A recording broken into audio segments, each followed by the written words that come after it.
Hello दोस्तों, कैसे हैं आप सब लोग। मैं हूं राहुल सर और आप सभी का स्वागत है आपके अपने चैनल माई इंग्लिश सर पर। सबसे पहले तो मैं आप सभी का बहुत बहुत धन्यवाद कहना चाहता हूं क्योंकि आप लोगों ने मेरी फर्स्ट वीडियो को इतना पसंद किया।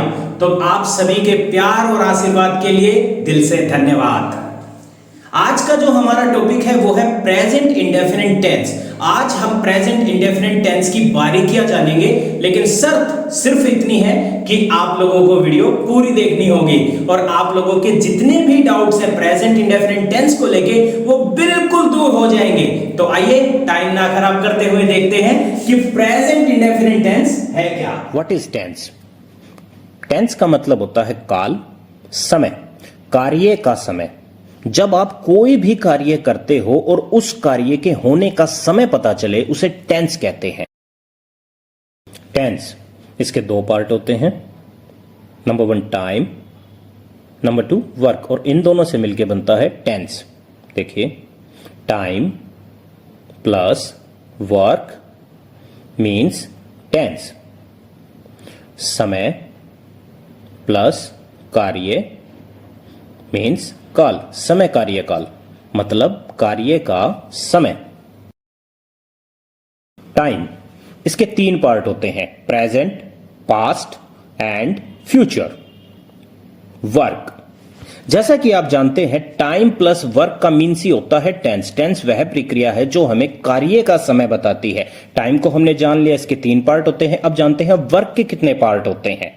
Number 1 indefinite, continue, perfect and perfect continue. इसी तरह पास्ट में indefinite, continue, perfect and perfect continue. इसी तरह फ्यूचर में indefinite, continue, perfect and perfect continue. और ये टोटल होते हैं 12। टाइप ऑफ टेंस, ये 3 प्रकार के होते हैं। प्रेजेंट टेंस, वर्तमान काल, जो समय चल रहा है। पास्ट टेंस, भूतकाल, जो समय बीत गया। फ्यूचर टेंस, भविष्य काल, जो समय आएगा।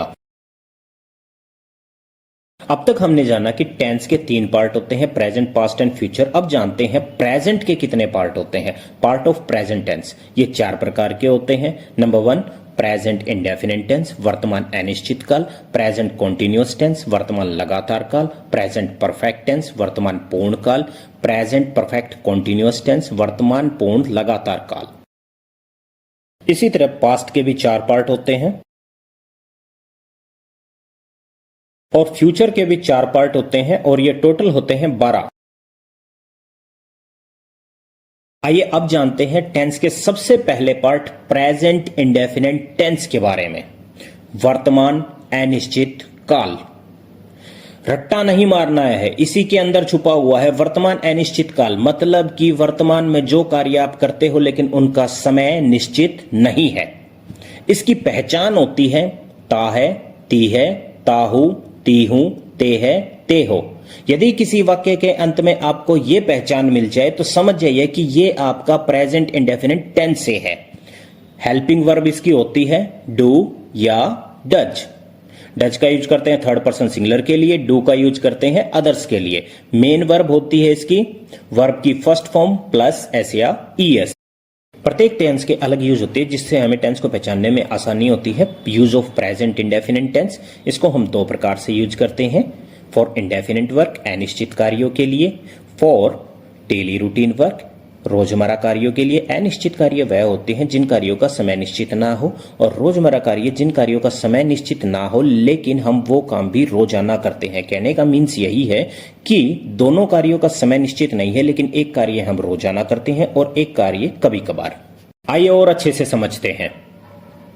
आप देख रहे हैं कि एक लड़का अपने कमरे में पढ़ाई करता है और दूसरी पिक्चर में हमें दिख रहा है कि कुछ लोग पार्टी में नाच रहे हैं। इसमें से एक डेली वर्क है, एक इंडेफिनिट वर्क है। वह अपने कमरे में पढ़ाई करता है, वे पार्टी में नाचते हैं। He studies in his room, they dance in party. ये आपका डेली वर्क है और ये आपका इंडेफिनिट वर्क। डेली वर्क वो होता है जो काम हम रोजाना करते हैं। पढ़ने का कार्य रोजाना होता है, लेकिन पार्टी हम कभी कभार करते हैं। ये दोनों ही कार्य प्रेजेंट इंडेफिनिट टेंस में होते हैं और दोनों का ही समय निश्चित नहीं होता। लेकिन जो कार्य हम रोजाना करते हैं वो डेली वर्क कहलाते हैं और जो कार्य हम कभी कभार करते हैं वो इंडेफिनिट वर्क कहलाते हैं। रोजाना के कार्य, अनिश्चित कार्य, खाना पीना, सोना, खेलना, कूदना, उठना, बैठना, पढ़ना, लिखना, ये सारे आपके डेली वर्क हैं। उत्सव मनाना, व्रत रखना, परीक्षा देना, पिकनिक पर जाना, ये आपके इंडेफिनिट वर्क है। और इन वाक्यों के अंत में हमेशा आपको प्रेजेंट इंडेफिनिट टेंस की पहचान मिलती है। आइए आप जानते हैं हिंदी से अंग्रेजी और अंग्रेजी से हिंदी कैसे बनाएं। मैं स्कूल जाता हूं, यह हिंदी का एक वाक्य है। जब किसी वाक्य को हिंदी से अंग्रेजी या अंग्रेजी से हिंदी में लिखते हैं तब वाक्य में तीन चीजें प्रमुख होती है: कर्ता, क्रिया और कर्म, सब्जेक्ट, वर्ब एंड ऑब्जेक्ट। मैं स्कूल जाता हूं, मैं इसमें सब्जेक्ट यानी कि कर्ता है, स्कूल ऑब्जेक्ट यानी कर्म है और जाता हूं वर्ब यानी कि क्रिया है। इंग्लिश में आई गो टू स्कूल। आई इसमें सब्जेक्ट है यानी कि कर्ता, गो इसमें वर्ब है यानी क्रिया और स्कूल इसमें ऑब्जेक्ट है यानी कि कर्म। जैसा आप देख सकते हैं हमारे पास यहाँ दो सेंटेंस है, एक हिंदी में और एक इंग्लिश में, और इन दोनों के हमने सब्जेक्ट, ऑब्जेक्ट एंड वर्ब निकाल लिए हैं। लेकिन ध्यान देने वाली बात यह है, जैसा हम हिंदी में लिखते या बोलते हैं वैसा इंग्लिश में ट्रांसलेट नहीं होता। इंग्लिश में हम एक फार्मूले के अकॉर्डिंग ट्रांसलेशन करते हैं, क्योंकि आप देख रहे हैं यहाँ पे सब्जेक्ट यानी कि आई, ये कर्ता है, ऑब्जेक्ट कर्म है, ठीक है, और वर्ब आपकी क्रिया है। लेकिन इनको आप देख सकते हैं, सबसे पहले हिंदी में हमने सब्जेक्ट लिखा है और फिर ऑब्जेक्ट लिखा है, लेकिन इंग्लिश में हमने ऑब्जेक्ट को लास्ट में लिखा है और वर्ब को हमने दूसरे नंबर पे लिखा है, जबकि हिंदी में वर्ब लास्ट में आ रही है। आइए जानते हैं प्रेजेंट इंडेफिनिट टेंस का फर्स्ट फार्मूला क्या होता है। ये होता है सब्जेक्ट प्लस वर्ब की first form SAIS, object and others. जब भी कभी हम प्रेजेंट इंडेफिनिट टेंस में हिंदी से अंग्रेजी में लिखते हैं तो इसी फार्मूले का यूज होगा। अब जानते हैं कि ये फार्मूला है क्या। सबसे पहले हम जानते हैं कि सब्जेक्ट क्या होता है। सब्जेक्ट का मतलब होता है कर्ता, कार्य को करने वाला। सब्जेक्ट ये तीन प्रकार के होते हैं। सबसे पहले आता है आपका first person singular, I, my, mine, me and my self, मैं, मेरा, मेरे, मेरी, मुझे और मैं स्वयं। इसके बाद आता है आपका first person plural, we, our, ours, us and ourselves, हम, हमारा, हमारे, हमारी, हमें और हम स्वयं। फर्स्ट पर्सन सब्जेक्ट स्वयं के लिए प्रयोग होता है, चाहे कर्ता एक वचन हो या बहुवचन। इसके बाद आता है सेकंड पर्सन सिंगुलर या plural, you, your, yours, you and yourself, आप, आपका, आपके, आपकी, आप और आप स्वयं, तुम, तुम्हारा, तुम्हारे, तुम्हारी, तुम्हें और तुम स्वयं। जब आप स्वयं की बात ना करके किसी दूसरे की बात करते हैं, यह सेकंड पर्सन सब्जेक्ट कहलाता है, चाहे कर्ता एक वचन हो या बहुवचन। आप फर्स्ट पर्सन सेकंड पर्सन याद कर लीजिए, बाकी सभी थर्ड पर्सन है। बस ध्यान यह रखना है कि कर्ता एक वचन है या बहुवचन। थर्ड पर्सन सिंगुलर, अगर लड़का है तो he, his, him and his self, लड़की है तो she, her, hers, her and herself. Same Hindi होगी दोनों की, वह, उसका, उसके, उसकी, उसे और वह स्वयं। थर्ड पर्सन प्लूरल, अगर एक से ज्यादा है तो दे, देयर, देयर्स, them और their selves, वे, उनका, उनके, उनकी, उन्हें और वे स्वयं। जब दो व्यक्ति मिलकर किसी तीसरे की बात करें तो वह थर्ड पर्सन कहलाता है, चाहे कर्ता एक वचन हो या बहुवचन। अब तक हमने जाना अगर सब्जेक्ट कोई मनुष्य है तो उसको हमने तीन भागों में बांट लिया है, first person, second person, third person. But ऐसा नहीं है कि मनुष्य ही हमेशा सब्जेक्ट होगा। सब्जेक्ट कोई निर्जीव चीज भी हो सकती है, कोई स्थान का नाम भी हो सकता है। तो उनको हम कैसे जानेंगे, आइए जानते हैं। इनको कहते हैं third person non living things and name, it, that, name, यह, वह या नाम। नाम किसी भी व्यक्ति, वस्तु, स्थान, जाति आदि का नाम। और नेम की दो कैटेगरी होती है, एक होती है सिंगुलर और एक होती है प्लूरल। सिंगुलर के अंदर मिल जाएगा आपको car, pen, boy, girl, Ram, Sita etcetera. Plural के अंदर cars, pens, boys, girls etcetera. ये आपके फर्स्ट पर्सन, ये आपके सेकंड पर्सन और ये आपके थर्ड पर्सन। ये होते हैं हमारे सब्जेक्ट। आइए अब जानते हैं वर्ब के बारे में। वर्ब का मतलब होता है क्रिया, कर्ता के द्वारा किया गया कार्य। वर्ब क्रिया, कर्ता के द्वारा किया गया कार्य। ये दो प्रकार की होती है, हेल्पिंग वर्ब और मेन वर्ब। हेल्पिंग वर्ब सहायक क्रिया, मेन वर्ब मुख्य क्रिया। Do, does, is, am, are, has have plus been, did, was, were, had been, shall, will, can, may, etcetera. Play, eat, come, go, take, want, like, know, read, write, say, tell, see, etcetera. जो क्रिया वाक्य बनाने में हमारी सहायता करती है वह सहायक क्रिया कहलाती है, और जो क्रिया वाक्य में कर्ता का कार्य दर्शाती है वह मुख्य क्रिया कहलाती है। मेन वर्ब्स मुख्य क्रियाएं, ये दो प्रकार की होती हैं, कंप्लीट वर्ब और इनकम्प्लीट वर्ब।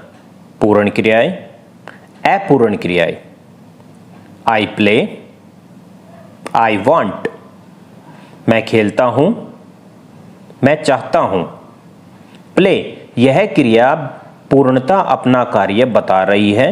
वांट, यह क्रिया पूर्णता अपना कार्य नहीं बता रही, इसलिए इस क्रिया को एक और मुख्य क्रिया की जरूरत है। आई प्ले फुटबॉल, मैं फुटबॉल खेलता हूं।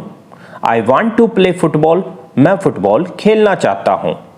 इस वाक्य में प्ले के बाद कर्म है।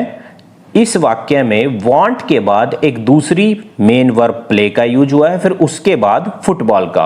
कहने का मतलब यह है कंप्लीट वर्ब बिना किसी सहायता के अपना कार्य करती है और इनकम्प्लीट वर्ब दूसरों की सहायता लेकर अपना कार्य करती है।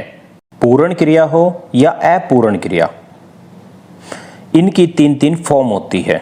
वर्ब की फर्स्ट फॉर्म, वर्ब की सेकंड फॉर्म, वर्ब की थर्ड फॉर्म।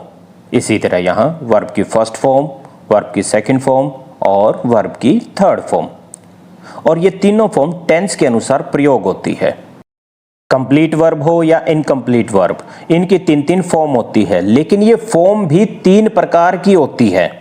आइए देखते हैं। ऑल द सेम, सभी एक जैसी। ऑल डिफरेंट, सभी अलग।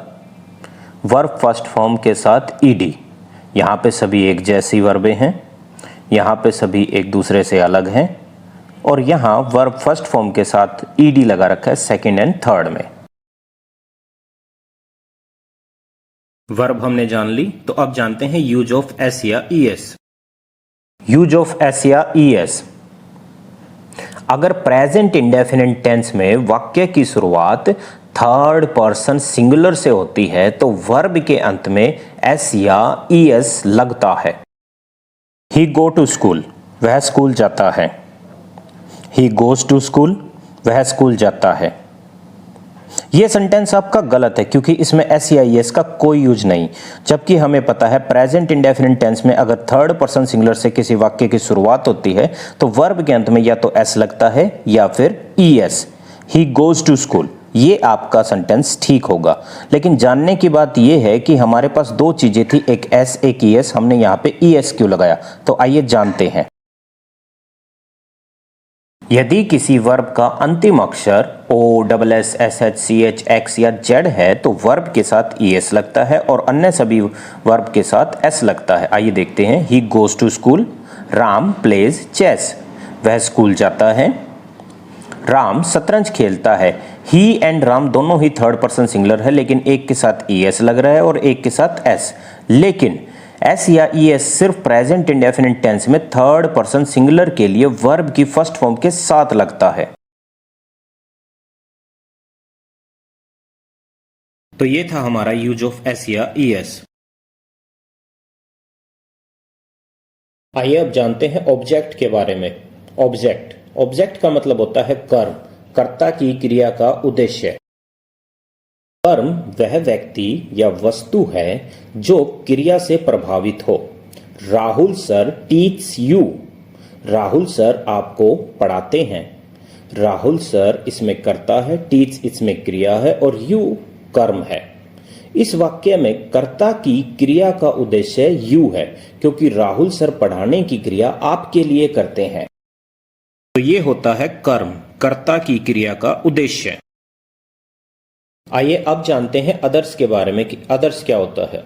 अदर्स का मतलब होता है कर्म पूरक, कर्ता के कर्म को पूरा करने वाला।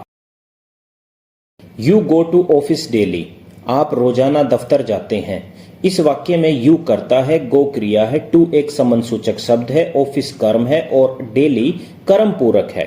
सब्जेक्ट, वर्ब तथा ऑब्जेक्ट के अलावा लगभग सब अदर्स के अंतर्गत आते हैं। अदर्स का मतलब होता है कर्म पूरक। तो आज की वीडियो में हमने जाना प्रेजेंट इंडेफिनिट टेंस के बारे में, जिसका मतलब होता है वर्तमान अनिश्चित काल। इसकी पहचान होती है ता है, ती है, ता हूं, ती हूं, ते है, ते हो। और हेल्पिंग वर्ब होती है इसकी डू या डज। मेन वर्ब होती है वर्ब की फर्स्ट फॉर्म प्लस एस या ईएस। और इसको हम दो प्रकार से यूज करते हैं, इंडेफिनिट वर्ब के लिए, डेली वर्ब के लिए। और इसका फर्स्ट फार्मूला कि सब्जेक्ट क्या होते हैं, वर्ब क्या होती है, एस या इसका यूज कहां है, ऑब्जेक्ट क्या होता है और अदर्स क्या होता है। धन्यवाद। अगर आपको मेरी वीडियो अच्छी लगी तो इसे लाइक कीजिए, सब्सक्राइब कीजिए और बेल आइकन को जल्द से जल्द दबा दीजिए ताकि आपको लेटेस्ट अपडेट्स जल्द से जल्द मिलते रहे। जय हिंद, वंदे मातरम।